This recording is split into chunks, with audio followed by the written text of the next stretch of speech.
আসসালামু আলাইকুম এভরিওয়ান, কি অবস্থা সবার? আশা করি সবাই ভালো আছেন। নতুন একটা ব্লগে সবাইকে স্বাগত। সবাই যেমনটা জানেন, আমি সৌদি আরবে ফুড ডেলিভারি কাজ করি প্রায় 1 বছর যাবৎ। আর আমার লাইসেন্সের বয়সও 1 বছর। আমি গাড়ি চালাইতেছি 1 বছর যাবৎ। আমার পূর্বের কোনো এক্সপিরিয়েন্স ছিল না। যাই হোক, আলহামদুলিল্লাহ আমি এখনও পর্যন্ত ভালোভাবে গাড়ি চালাইতেছি। তো আজকের বিষয়টা হচ্ছে, এই সৌদি আরবে গাড়ি চালানোর কিছু নিয়মকানুন আছে। নিয়মকানুন বলতে সৌদি আরবে সবাই যেমনটা জানেন যে ডান সাইড দিয়ে গাড়ি চালাতে হয়, ডান সাইডের রাস্তা দিয়ে, প্লাস হচ্ছে স্টিয়ারিং থাকে বাম সাইডে। তো আমি আসলে বাংলাদেশে কখনো গাড়ি চালাই নাই, সৌদি আরবে প্রথম। আর সৌদি আরবে এই গাড়ি চালানো শেখার পিছনে একটা অনেক বড় একটা কাহিনী আছে। কাহিনীটা আপনাদের বলি। আমি আগে কনস্ট্রাকশনের কাজ করতাম। তো সেখান থেকে আমার যে আমি সাপ্লায়ার আন্ডারে ছিলাম, সেই সাপ্লায়ার যে মুদির ছিল, ম্যানেজার, সে আমাকে এই ফুড ডেলিভারির কাজে নিয়ে আসতে বলছিল যে মোটরসাইকেল চালাতে হবে, মানে বাইক দিয়ে ডেলিভারি দিতে হবে। তো আমি আসলে গাড়ি টাড়ি কিচ্ছু চালাতে জানতাম না। তো আমি তো ওনারা বললাম যে আমি তো বাইক চালাতে জানি না। তখন উনি বললো, তুমি বাইক চালানো শিখো, কোনো সমস্যা নেই, আমার বাইক আছে, তুমি চালানো শিখো। এবার আমি বাইক চালানো শিখলাম। বাইক চালানো শেখার পরে আমি যখন লাইসেন্স করতে গেলাম, মানে অ্যাপয়েন্টমেন্ট নেওয়ার পরে যখন প্রথম লাইসেন্সের জন্য পরীক্ষা দিতে হয়, সেই পরীক্ষাটা দিতে গেলাম, তখন ওইখানে যায় অনেক বাংলাদেশি ছিল, প্লাস অন্য দেশের লোকও ছিল। তো ওনারা গল্প করতেছে, ভাই কী কারণে আপনি মোটরসাইকেলে লাইসেন্স করতেছেন? মোটরসাইকেলে তো প্রচুর রিক্স, জীবনের রিক্স ভাই। এখানে সৌদি আরবে আপনি একটা অ্যাক্সিডেন্ট করবেন, আপনার জন্য কেউ দাঁড়াবে না, আপনাকে কেউ দেখবে না। তো আসলে পরবর্তীতে চিন্তা করলাম যে আসলে তো তাই। সো গাইস, আমি আপনাদের সাথে কথা বলতে বলতে হয়তো একটা স্পিড ক্যামেরা খাইছি। মানে স্পিডের জন্য যে মামলাটা দেয়, এটা তো অনলাইনে হয়, মনে হয় জরিমানা আসতে পারে, স্পিড ক্যামেরা মারছে। তো যাই হোক, দেখা যাবে, এটা 1 ঘন্টা পরে মেসেজ আসতে পারে। যদি জরিমানা আসে 1 ঘন্টা পরে মেসেজ আসবে। তো ঠিক আছে, ওই কথায় ফিরি। তো পরবর্তীতে আমি ইচ্ছা করে ওখানে পরীক্ষা ফেল করলাম। ফেল করার পরে আমি আমার যে ম্যানেজার ছিল, ওনাকে বললাম যে আমি তো লাইসেন্সের পরীক্ষা ফেল করছি। তো উনি একটু রাগ হয়ে বললো, আচ্ছা ঠিক আছে, তুমি যেহেতু মোটরসাইকেলের লাইসেন্সের পরীক্ষা ফেল করছো, তুমি এখন গাড়ির লাইসেন্স করো। তো পরবর্তীতে আমি গাড়ির লাইসেন্সের জন্য রেডি হলাম, গাড়ি চালানো শিখলাম ওনার কাছ থেকেই।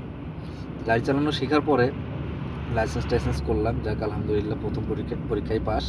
এবং কিছুটা ভয়ও দূর হয়েছে, কারণ মোটরসাইকেল থেকে আমি এখন গাড়িতে শিফট হইতেছি। তো যাই হোক, এই হচ্ছে, তারপর থেকে এই 1 বছর যাবত আমি গাড়ি চালাইতেছি। এর মধ্যে অ্যাক্সিডেন্ট হয়েছে। অ্যাক্সিডেন্ট বলতে বড় ধরনের কোনো অ্যাক্সিডেন্ট না, ছোটোখাটো দেখা গেছে একটু ঘষাঘষি লাগছে। আর সবচেয়ে বড় যেটা হয়েছিল, একটা মোটরসাইকেল আরেক গাড়িতে বাড়ি খেয়ে আমার গাড়িতে পড়ছিল, সেইখানে একটু সমস্যা হয়েছিল। সেটা এখনও পর্যন্ত আমি ঠিক করতে পারি নাই। তো যাই হোক, এই হচ্ছে আমার 1 বছরের অভিজ্ঞতা। সৌদি আরবে আমি গাড়ি চালাইতেছি।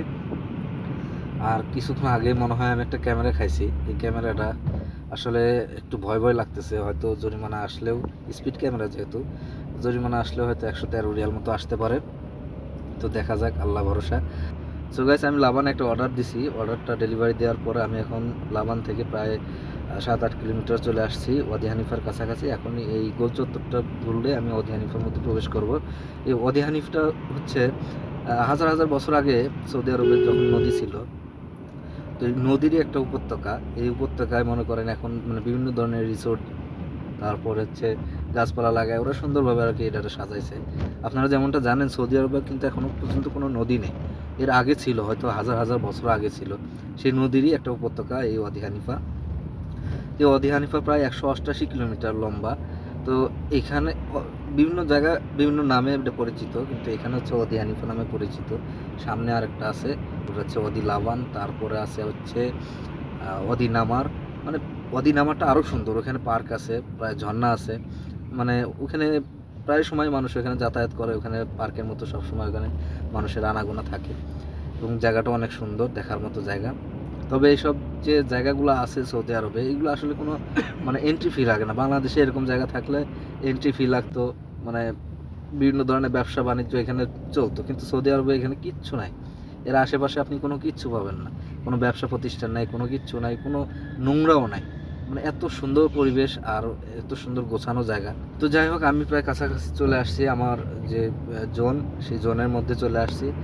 এখন আর কথা বাড়াবো না, তো আজকে এই পর্যন্তই। আর আমি যে জরিমানার কথাটা বলছিলাম যে একটু আগে, যে আমি একটা স্পিড ক্যামেরা খাইছি, এটা যদি আসে আমি এই ভিডিওতে আপলোড দিয়ে দেবো।